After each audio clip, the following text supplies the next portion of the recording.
अस्सलाम वालेकुम class. I am your pharmacognosy teacher doctor Maimuna Usman. और कोरोना की वजह से छुट्टियां हो गई हैं, तो इसी वजह से अब ऑनलाइन क्लासेस का सिलसिला जारी हुआ है। तो आप लोगों को सारे लेक्चर अवेलेबल हो जाएंगे और हम वहीं से स्टार्ट करेंगे जहाँ से हमने छोड़ा था क्लास में। तो हम 6 चैप्टर पढ़ रहे थे, हाइपर सेंसिटिविटी चैप्टर। लास्ट वाला थोड़ा रिकॉल कर लें, कुछ दिन हो गए हैं छोड़े हुए। हमने हाइपर सेंसिटिविटी 6 चैप्टर पढ़ा। उसमें what is hypersensitivity. Hypersensitivity refers to undesirable reactions produced by our normal immune system. और ये अनडिज़ायरेबल जो रिएक्शंस हैं ये डैमेजिंग भी हो सकते हैं, डिस्कम्फर्ट प्रोड्यूसिंग भी हो सकते हैं और समटाइम्स फेटल भी होते हैं। हाइपर सेंसिटिविटी बढ़ा, उसके बाद उसकी 4 टाइप्स। टाइप 1 हाइपर सेंसिटिविटी, जिसका अल्टरनेट नेम एलर्जी भी है। इमीडिएट हाइपर सेंसिटिविटी, जिसमें फॉरन रिस्पॉन्स शो हो रहा था एलर्जी का। और इसमें मीडिएटर्स जो इन्वॉल्व थे वो IgE थे। और इसके डिसऑर्डर्स जो थे वो है फीवर, एनाफाइलेक्सिस, एस्थमा, हाइव्स, ये सब उसमें थे। Type 1 hyper sensitivity. और टाइप 2 हाइपर सेंसिटिविटी में हमने पढ़ा वो एंटीबॉडी डिपेंडेंट साइटोटॉक्सिसिटी थी, जिसमें एंटीबॉडीज़ की वजह से सेल डैमेज हो रहा था। जैसे एरिथ्रोब्लास्टोसिस फेटालिस में IgM और IgG इन्वॉल्व थे उसमें मीडिएटर्स के तौर पे। और थर्ड टाइप ने पढ़ी थी इम्यून कम्प्लेक्स डिजीज़, जिसमें एंटीजन और एंटीबॉडीज़ कम्प्लेक्स बना रही थी और वो ब्लड वेसल्स में जाकर डिपॉजिट हो रही थी, जिसमें सीरम सिकनेस था। और इसमें मीडिएटर्स जो इन्वॉल्व थे वो IgG थे। और फोर्थ टाइप हमने जो पढ़ी वो सेल मीडिएटेड इम्यून रिस्पॉन्स। ये इन एंटीबॉडी इंडिपेंडेंट होते हैं, एंटीबॉडीज नहीं, ये सेल मीडिएटेड है। और इसका alternate name delayed type hyper sensitivity, क्योंकि इसमें रिस्पॉन्स डिले होता है आफ्टर 1 to 2 days। इससे ज़्यादा दिन भी लग सकते हैं, मंथ्स भी लग सकते हैं। तो डिले रिस्पॉन्स होता है इसमें। जैसे chronic transplant rejection, multiple sclerosis में, कंटैक्ट डर्माटाइटिस में। और इसमें जैसे हमने बताया सेल्स इन्वॉल्व थे, T सेल्स, सेल मीडिएटेड है, एंटीबॉडी इंडिपेंडेंट है। इसमें मीडिएटर्स T सेल्स थे। फर्स्ट टाइप जैसे हमने पढ़ा कि इसका अल्टरनेट नेम एलर्जी है। एलर्जी इमीडिएट रिस्पॉन्स, फौरन से रिस्पॉन्स होता है, और एलर्जी इसका अल्टरनेट नेम है। तो आज हम इसका मैकेनिज्म पढ़ेंगे। मैकेनिज्म एलर्जी का means first type of hyper sensitivity का मैकेनिज्म या मैकेनिज्म ऑफ एलर्जी। इसमें क्या क्या इन्वॉल्व होते हैं, ये कैसे एलर्जन से रिस्पॉन्स शो होने तक, जो हमें सिम्टम्स आ रही होती हैं वहाँ तक क्या क्या अमल हो रहा होता है, वो सारा डिस्कस करेंगे। फर्स्ट ऑफ ऑल इसमें क्या क्या इन्वॉल्वमेंट किस चीज़ की है। इसमें एलर्जेंस, एंटीबॉडीज़ और इन्फ्लेमेटरी मीडिएटर्स हैं। एलर्जन क्या है? एलर्जी कोई भी फॉरेन पार्टिकल जो बाहर से हमारी बॉडी में एंटर हो रहा है, वो पोलेंस हो सकते हैं, वो डस्ट माइट्स हो सकते हैं, वो केमिकल्स हो सकते हैं, परफ्यूम्स वगैरह, वो स्मोक हो सकता है, वो फूड भी हो सकती है जो हम इंजेस्ट करते हैं। तो जो फॉरेन पार्टिकल बाहर से अंदर जा रहा है जिससे हमें एलर्जी हो रही है, तो वो फॉरेन पार्टिकल जो अंदर एंटर हो रहा है एलर्जन है। और एलर्जन के एंटर होने की वजह से हमारा इम्यून सिस्टम जो सब्सटेंसेस पैदा कर रहा है उन एलर्जन के ख़िलाफ़ वो एंटीबॉडीज़ हैं। और एंटीजन एंटीबॉडी के रिएक्शन से मीडिएटर्स जो रिलीज़ होते हैं मास्ट सेल से, वो सिम्टम्स कॉज करते हैं। सिम्टम्स वो मीडिएटर्स कॉज कर रहे हैं, उन्हें इन्फ्लेमेटरी मीडिएटर्स भी कहते हैं, केमिकल मीडिएटर्स भी हैं। तो ये तीन चीज़ें एलर्जन, एंटीबॉडीज़ और इन्फ्लेमेटरी मीडिएटर्स इन्वॉल्व हैं। फर्स्ट एक्सपोजर टू एंटीजन, पहले से रीड कर लें जिस क्लास में करते थे, उसके बाद हम इसे बताएं। When an allergen first enters the body, the B lymphocytes produce an antibody called immunoglobulin E, IgE.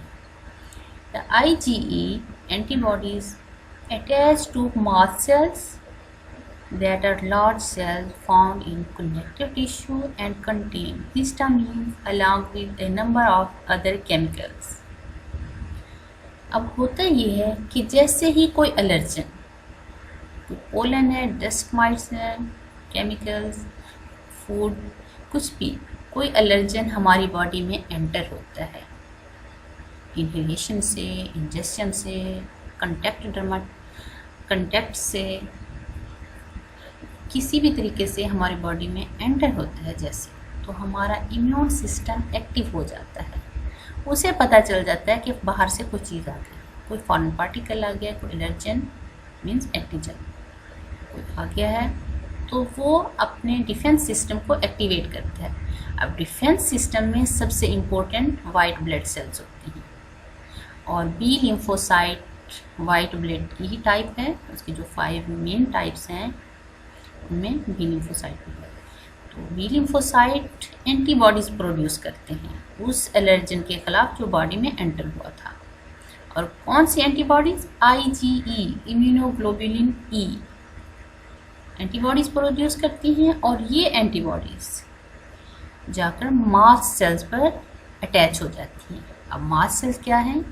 Mast cells भी डिफेंस सिस्टम का हिस्सा हैं और ये कनेक्टिव टिश्यूज़ में पाए जाते हैं। मास्ट सेल प्रेजेंट होते हैं और इनके अंदर ही ये केमिकल मीडिएटर्स या इन्फ्लेमेटरी मीडिएटर्स मास्ट सेल्स के अंदर ही होते हैं। हिस्टामिन, ब्रैडिकाइनिन, ल्यूकोट्राइन, ये सब मीडिएटर्स मास्ट सेल्स के अंदर प्रेजेंट है और एंटीबॉडीज़ आकर मास्ट सेल्स के ऊपर अटैच होगी। ये तो फर्स्ट एक्सपोजर हुआ। एंटीजन्स आई, इम्यून सिस्टम ने बी लिम्फोसाइट को एक्टिव किया, उसने एंटीबॉडीज़ बना दी और एंटीबॉडीज़ जाकर मास्ट सेल्स के ऊपर अटैच हो गई।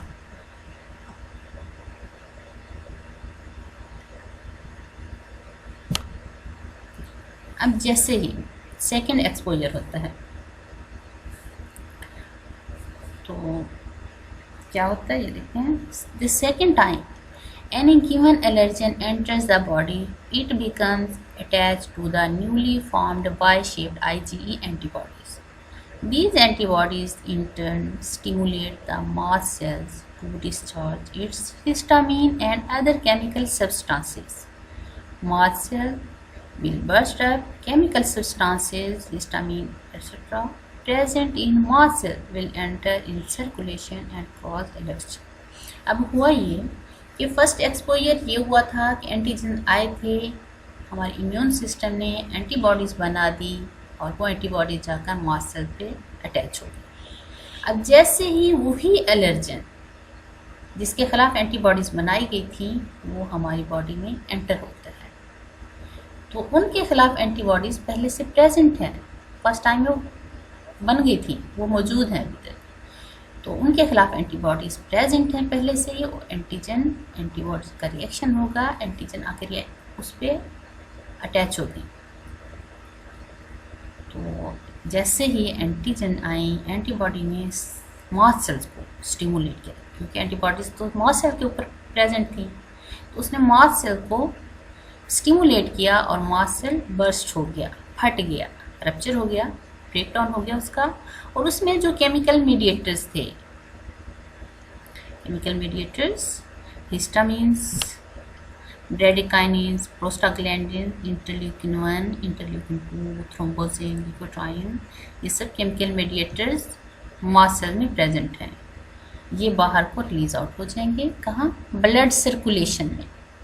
और जैसे ही ये chemical mediators, inflammatory mediators blood circulation में आती हैं तो एलर्जी की सिम्टम्स काज करते हैं, जैसे sneezing, Beijing, runny nose, runny eyes, इस तरह। तो ये सिम्टम्स काज कर रहे होते हैं, ये इन्फ्लेमेटरी मेडिएटर्स जो कि मास्ट सेल से रिलीज आउट हुए। Got that. अब हम इसकी एग्जाम्पल पढ़ेंगे। रैगवीड। रैगवीड से एलर्जी कैसे होती है? रैगवीड क्या है? ये एक फूलदार झाड़ी है जिसके पोलन से एलर्जी होती है। अब अगर कोई पर्सन किसी झाड़ी से वहाँ से गुजरा है तो वहाँ पे पोलन्स मौजूद थे फिज़ा में, उसने सांस लिया, उसके अंदर चले गए। तो जैसे ही वो फर्स्ट टाइम गया अंदर, बॉडी के अंदर एंटर हुए, तो हमारा इम्यून सिस्टम एक्टिव हुआ। उसने बी लिम्फोसाइट सेल को आर्डर जारी किया कि आप इनके खिलाफ एंटीबॉडीज़ बनाएं। एंटीबॉडीज़ उसने बना दी। एंटीबॉडीज़ जाकर मास्ट सेल पे अटैच हो गई। जैसे ही दूसरी बार उन्हीं रैगवीड उसी झाड़ी के पास से वो इंसान गुजरा या उसके पोलन्स दोबारा उसकी बॉडी में एंटर हुए, तो वो रैगवीड के पोलन्स जैसे ही बॉडी में एंटर होंगे, रैगवीड के खिलाफ, पोलन्स के खिलाफ एंटीबॉडीज़ अब प्रेजेंट थी, फर्स्ट टाइम बन गई थी, तो वो उसके साथ अटैच हो जाएगा। एंटीबॉडीज़ मास्ट सेल को स्टिमुलेट करेंगी कि वो रप्चर हो जाए, बर्स्ट हो जाएगा वो, और उसमें से इन्फ्लेमेटरी मेडिएटर्स जो हैं रिलीज़ होंगे और वो सिम्टम्स कॉज करेंगे, जैसा कि wheezing, sneezing, runny nose, watery eyes and itching of allergy, ये कॉज करेंगे। इसके अब देखिए डायग्राम। रैगवीड पोलन है ये आकर एंड ये बॉडी में एंटर हुए।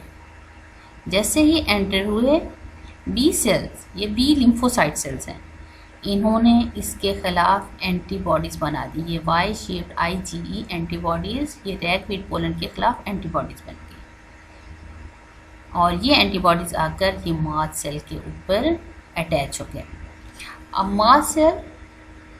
मास्ट सेल लार्ज सेल्स होते हैं जो हमारी बॉडी में, पूरी बॉडी में फैले हुए हैं, और ये ज़्यादातर beneath the skin, under skin, और हमारी nerve, blood vessels, lymph vessels, lungs, intestine, इनके करीब करीब ये मौजूद होते हैं। हर जगह पे हमारी पूरी बॉडी में फैले हुए हैं। तो ये जाकर ये मास्ट सेल्स के ऊपर ये एंटीबॉडीज़ अटैच होगी। अब सेकेंड एक्सपोजर, ये देखिए, ये सेकेंड रैगवीड पोलन दोबारा आया। जैसे ही आया एंटीबॉडी से अटैच हो गया, और इसके रिजल्ट में एंटीबॉडीज़ ने मास्ट सेल को स्टिमुलेट किया, और ये केमिकल मेडिएटर्स ब्लड सर्कुलेशन में रिलीज़ हो गए। ये केमिकल मेडिएटर्स बस्ट हो गया, रप्चर हो गया मास्ट सेल, और केमिकल मेडिएटर्स ब्लड सर्कुलेशन में, जिसकी वजह से ये सिम्टम्स शो होती हैं, wheezing, sneezing, runny nose, watery eyes and itching of allergy. अब सारा मैकेनिज्म समझ आ गया। एक से रिवाइज करें क्या हुआ। जैसे ही कोई एलर्जन बाहर से फॉरेन पार्टिकल बॉडी में एंटर होता है, हमारा इम्यून सिस्टम एक्टिव हो जाता है, और वो उस एलर्जन के, वो उस एंटीजन के, उस फॉरेन पार्टिकल जो आया है उसके खिलाफ एंटीबॉडीज़ बनाता है। बी लिम्फोसाइट को ऑर्डर जारी करता है, वो उनके खिलाफ एंटीबॉडीज़ बना देता है। एंटीबॉडीज़ कौन सी? IgE, इम्यूनोग्लोबुलिन E, और वो एंटीबॉडीज़ जाकर मास्ट सेल के ऊपर अटैच हो जाती हैं। मास्ट सेल पूरी बॉडी में फैले हुए हैं, कनेक्टिव टिश्यूज़ में होते हैं, और उनके ऊपर जाकर एंटीबॉडी अटैच होती है। जैसे ही अब सेकेंड एक्सपोजर हुआ, वही एलर्जन दोबारा बॉडी में एंटर हुआ, उनके खिलाफ एंटीबॉडीज़ पहले से मौजूद है। एंटीजन आकर एंटीबॉडीज से मिली, उनका रिएक्शन हुआ, मास्ट सेल रप्चर हुआ, और केमिकल मीडिएटर जो हैं वो हिस्टामिन, ब्रेडिकाइनिन, ल्यूकोट्राइन्स सारे ब्लड सर्कुलेशन में रिलीज़ हो गए, और उन्होंने सिम्टम्स काज कर दी। एलर्जी की सिम्टम्स जो शो हो रही थी, हमें जो नज़र आ रही हैं, आंखों से पानी बह रहा है, नाक से पानी है, खारिश हो रही है, एलर्जी, हम तो एलर्जी इसी को खारिश को कह देते हैं, मतलब वो इचिंग हो रही है, खारिश हो रही है, सांस की नालियों का तंग होना, ये सारे एलर्जी के सिम्टम इन केमिकल मीडिएटर्स की वजह से। तो ये एलर्जी का मैकेनिज्म है। होप सो आप लोगों को समझ आ गया होगा। Thank you.